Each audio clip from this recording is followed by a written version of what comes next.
Hello my dear friends, welcome to my YouTube channel. आज के इस क्लास में हम डिस्कस करेंगे ईडियम एंड फ्रेज जो मोस्ट रिपीटेटिव है, जो एसएससी सीजीएल सीपीओ सीएचएसएल में आए हुए हैं। क्लास इंपॉर्टेंट है, छोटी है बट इंपॉर्टेंट है। क्लास को एंड तक देखना, अगर अच्छी लगे, समझ में आए तो वीडियो को लाइक, चैनल को सब्सक्राइब जरूर करना। विदाउट वेस्टिंग टाइम अपनी क्लास को स्टार्ट करते हैं। सो माय डियर फ्रेंड्स, आज की क्लास का सबसे पहला ईडियम एंड फ्रेज है जो कि एसएससी सीजीएल या फिर सीपीओ प्रीवियस ईयर में आ चुके हैं। सारे इंपॉर्टेंट है, प्रीवियस ईयर रिपीटेड है। पहला है keep eyes peeled. Keep eyes peeled का मतलब बहुत ज़्यादा चौकन्ना, या जिसको हम सावधान रहना कहते हैं, होता है। जैसे होता है ना, आंखें गड़ा के रहना, बहुत ज़्यादा चौकन्ना, सावधान रहना, कीप आईज पील्ड कहलाता है इन terms of idiom and phrase. ठीक है, कीप आईज से आप कभी ऐसे ध्यान रख सकते हो कि बिल्कुल सावधान रहने को कह रहे हैं, यानी चौकन्ना रहना, या जिसको सावधान रहना भी कहते हैं। नेक्स्ट ईडियम है हिट द बुल्स आई, मतलब बिल्कुल सही या एग्जैक्टली राइट जिसको बोलते हैं। जैसे बोलते हैं ना कि बिल्कुल मछली की आंख पे निशाना मारना, बिल्कुल सही जगह पर, सटीक जगह पर। तो हिट द बुल्स आई का मतलब क्या होता है? एग्जैक्टली राइट, जिसको हम क्या कहेंगे? बिल्कुल सही। नेक्स्ट ईडियम है इवनिंग ऑफ लाइफ। कभी भी ऐसा ईडियम आपके एग्जाम में, इसका मतलब होता है बुढ़ापे से, जिसको हम ओल्ड एज कहते हैं। Evening of life old age होती है, जिसको हम कहते हैं बुढ़ापा। नेक्स्ट है होल्ड अप। होल्ड अप करना, जैसे आपने किसी का फ़ोन आया तो आप उसको होल्ड पे कर देते हो, उसका मतलब है कुछ देर का थोड़ा डिले कर दिया बातचीत में। किसी भी चीज़ में डिले करना, उसको पोस्टपोन करना, या किसी भी चीज़ को टाल देना होल्ड अप कहलाता है। ठीक है, तो होल्ड अप का मतलब होता है टालना। नेक्स्ट है कैपिटल पनिशमेंट। कैपिटल पनिशमेंट का मतलब होता है डेथ सेंटेंस, जिसको हम मृत्यु दंड कहते हैं। जैसे होता है ना, किसी किसी क्रिमिनल को या किसी किसी ऐसे गिल्ट पर्सन को मृत्यु दंड दिया जाता है, डेथ सेंटेंस दिया जाता है, उसको कैपिटल पनिशमेंट कहते हैं। तो कैपिटल पनिशमेंट का मतलब होता है मृत्यु दंड। नेक्स्ट है डोंकीज ईयर। कभी आपके एग्जाम में डोंकीज ईयर आए, इसका मतलब आफ्टर लॉन्ग टाइम, यानी बहुत समय बाद की बात हो रही है। डोंकी ईयर का मतलब होता है अ लॉन्ग टाइम, यानी एक बहुत लंबा समय। क्या होता है? एक लंबा समय।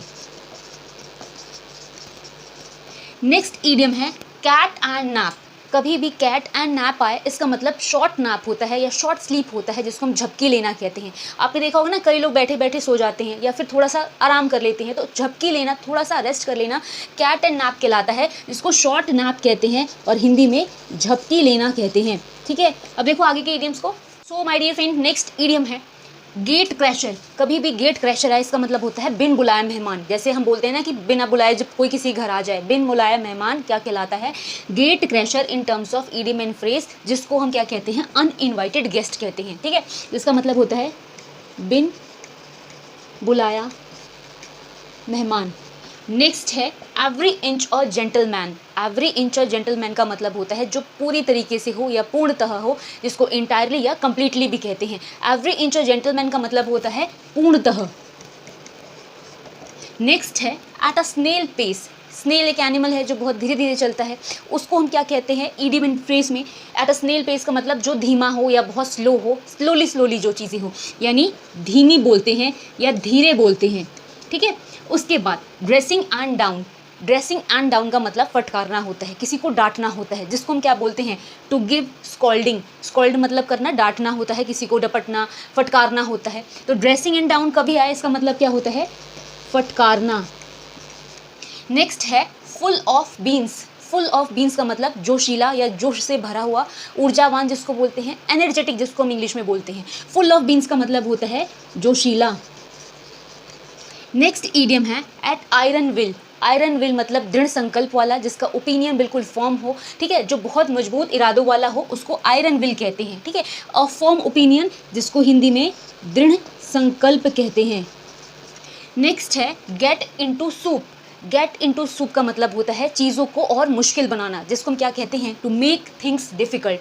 किसी भी चीज़ को मुश्किल बना देना क्या कहलाता है? गेट इनटू सूप कहलाता है, यानी चीज़ों को मुश्किल बनाना। अब देखो आगे की idiom and phrase. So my dear friend, next idiom है टू क्लियर द डेक्स। मतलब क्या होता है? टू क्लियर द डेक्स का मतलब होता है बाधाओं को दूर करना। टू रिमूव ऑब्स्ट्रक्शंस क्या कहलाता है? टू क्लियर द डेक्स मतलब बाधाओं को दूर करना।